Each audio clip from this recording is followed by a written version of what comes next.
मार्च की एक सुबह थी। घर की छत पर सो रहे मनोज के चेहरे पर धूप पड़ने लगी थी। कुछ देर करवट बदलने के बाद वह उठकर बैठ गया।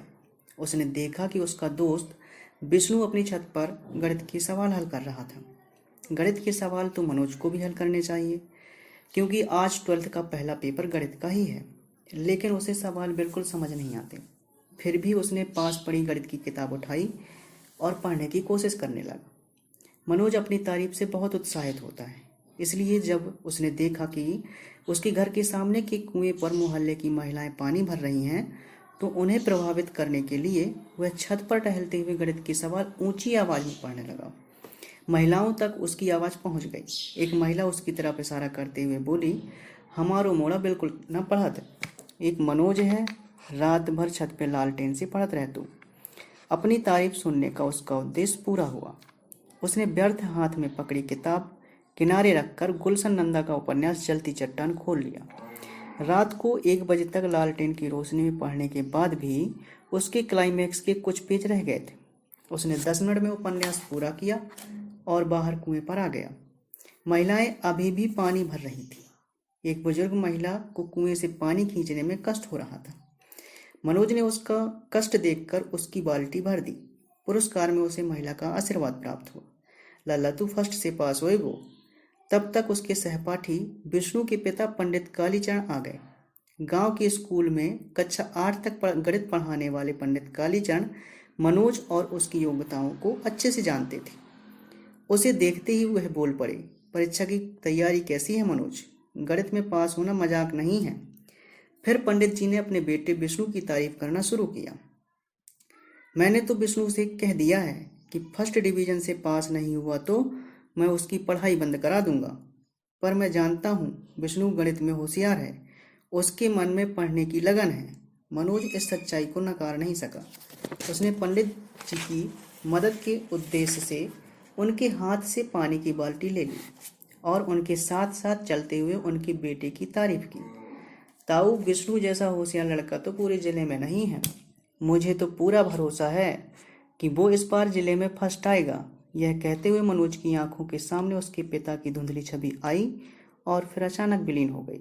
हल्की टीस उदासी के रंग में उसके चेहरे पर दिखाई दी। मुरैना जिला मुख्यालय से 30 किलोमीटर दूर जौरा तहसील से सटे बिलग्राम में दिन की शुरुआत हो चुकी थी। सामान्य सा यह दिन नया सिर्फ इस बात में था कि आज गांव के कुछ लड़के लड़कियां 12th का पहला पेपर देने जा रहे थे। मनोज जब पंडित जी को उनके घर छोड़कर वापस आया तो उसकी मां दरवाजे पर 2 महिलाओं के साथ बातचीत में मग्न थी। मनोज द्वारा बुलाए जाने पर मां ने कह दिया, रुक जा, आती हूँ। परीक्षा का समय हो रहा था, इसलिए मनोज तैयार होकर परीक्षा देने के लिए निकल पड़ा। बेटे को जाते देख माँ देहरी पर बैठे बैठे चिंतित होकर बोली, रुक जा मोड़ा, रजनी रोटी न बनाई का? खाली पेट पेपर देवे मत जा। माँ ने रोटी बनाने का काम 15 साल की बेटी रजनी को सौंप दिया था और खुद को चर्चाओं में व्यस्त कर लिया था। लेकिन मनोज की भूख प्यास आज मर चुकी थी। मनोज ने माँ की चिंता को अनसुना कर दिया और गणित की गाइड हाथ में लिए बिना कुछ कहे आगे बढ़ गया। यह गांव तहसील को जिले से जोड़ने वाली सड़क के किनारे बसा था, इसलिए आवागमन की सुविधा की दृष्टि से भाग्यशाली था। हर 10 मिनट में मुरैना से जौरा और जौरा से मुरैना आने जाने वाली बसें इस गांव से गुजरती थी। सुबह के 9 बजे बिलग्राम की पुलिया पर सवारियों की भीड़ बढ़ने लगी। मनोज पुलिया के पास बने मंदिर में हनुमान जी की मूर्ति के सामने जाकर बुदबुदाया, हे हनुमान जी, गणित में बेड़ा पार लगा देना, तुम्हारा ही सहारा है। हनुमान जी से गणित में पास कराने की प्रार्थना करके जब वह पुलिया पर आया तो वहां विष्णु और उसके पिता पंडित कालीचंद पहले से बस का इंतजार कर रहे थे। पुलिया पर बैठे लड़कों में से एक ने मुंह में भरी तंबाकू को थूकते हुए पूछा, पंडित जी, क्या विष्णु को नकल कराने जा रहे हो जौरा? पंडित जी विष्णु को परीक्षा दिलाने ले जा रहे थे। इस तरह का व्यंग सुनकर उन्हें पीड़ा हुई। वह नाराजगी के स्वर में बोले, न तुम लोगों ने कभी स्कूल का मुंह देखा, न किताबें पढ़ी। तुम लोग क्या जानो पढ़ाई क्या होती है? इतना कहकर उन्होंने अपनी नज़र घुमाकर उस दिशा की ओर कर ली जहां से बस आने वाली थी। लेकिन हार मानना इस गांव में किसी ने नहीं सीखा था। पुलिया पर बैठे लड़के पंडित जी द्वारा किए गए अपमान से तिलमिला गए। पढ़ के न थानेदार होत को, मास्टर बन के ऐसे ही स्कूल में गिनती पढ़ाने बुलवाएंगे। उनमें से एक लड़के ने सड़क के पार बने उस स्कूल की तरफ इशारा करते हुए कहा। मनोज ने देखा कि माहौल बिगड़ रहा है तो उसने लड़कों से कहा, मास्टरी तो बड़ी नौकरी है, मेरी लग जाए तो मजा ही आ जाए, पर उसके लिए 12th पास करना जरूरी है। तुम कैसे करोगे मनोज? सुना है इस साल एसडीएम नकल नहीं होने देगा। पुलिया पर बैठे दूसरे लड़के ने मनोज को नई जानकारी दी। मनोज को उम्मीद नहीं थी कि परीक्षा शुरू होने से पहले इस तरह की बुरी खबर सुनने को मिलेगी, लेकिन उसने अपने मन को दिलासा दिया कि इस तरह से नकल बंद नहीं हो सकती। पिछले कई सालों से विद्यासागर उच्चतर माध्यमिक विद्यालय जौरा में नकल होती आई है। इसी नकल के भरोसे तो उसने 12th पास करने की उम्मीद थी। उसने अपनी 10वीं की परीक्षा भी नकल से ही पास की थी। तभी धड़ धड़ करता हुआ एक टेम्पो पुलिया पर आकर रुक गया। टेम्पो की आवाज़ सुनकर मनोज अपने विचारों से बाहर आया। मनोज का दोस्त बल्ले टेम्पो चला रहा था। मनोज, विष्णु और पंडित कालीचरण के साथ टेम्पो में बैठ गया। टेम्पो के पीछे बालाजी बस सर्विस की 52 सीटर बस भी पुलिया पर आकर रुक गई। बस में लगभग 70 सवारियां भरी हुई थी। फिर भी उसके 20 साल के दुबले पतले कंडक्टर को बल्ले की 3 सवारियां अपने टेम्पो में बिठाना अखर गया। कंडक्टर ने बल्ले से दबंग और धमकी भरी आवाज में कहा, क्यों रे, कितनी सवारी बैठाई वो रे?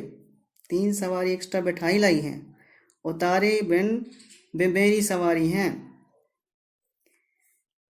पिछले कुछ महीनों से इस सड़क पर 3-4 टेम्पो चलने लगे थे। बस ऑपरेटरों की इस बढ़ती प्रतियोगिता से आर्थिक नुकसान हो रहा था, इसलिए बस और टेम्पो के संघर्ष बढ़ने लगे थे। तू काम कर अपनो, जे मेरो गांव है, बस ना चल पावेगी तेरी। बल्ले ने अपने गांव में शेर बन गया। लेकिन बालाजी बस का मालिक धन और राजनीति से ताकतवर था। आरटीओ और थानेदार आर्थिक लाभ के बदले उसे संरक्षण देते थे, इसलिए उसका स्टाफ सीमा से अधिक सवारी ढोना अपना विशेषाधिकार मानता था। विवाद बढ़ता देख गांव के कुछ लोग टेम्पो के पास आ गए।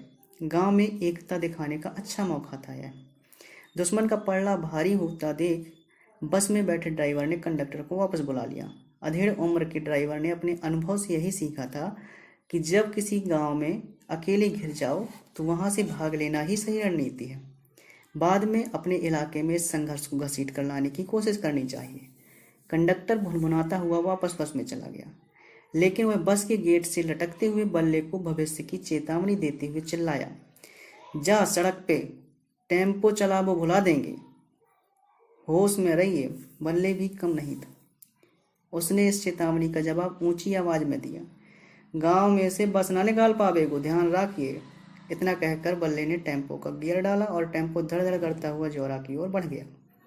स्कूल के गेट के पास टेम्पो से उतरकर मनोज और विष्णु स्कूल चले गए और पंडित कालीचरण अपने बेटे को सुरक्षित स्कूल पहुंचाकर अपने किसी रिश्तेदार के घर की ओर रवाना हो गए। स्कूल के संचालक नरेंद्र सिंह ने बहुत मेहनत के बाद 12th बोर्ड का परीक्षा सेंटर अपने स्कूल में कराया था।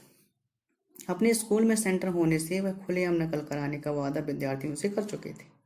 गणित, अंग्रेजी और साइंस के पेपर में इस एरिए के अधिकांश विद्यार्थी अपने बलबूते पास नहीं हो पाते थे, इसलिए नकल से पास होने की उम्मीद में स्कूल में विद्यार्थियों की संख्या क्षमता से अधिक बढ़ गई थी।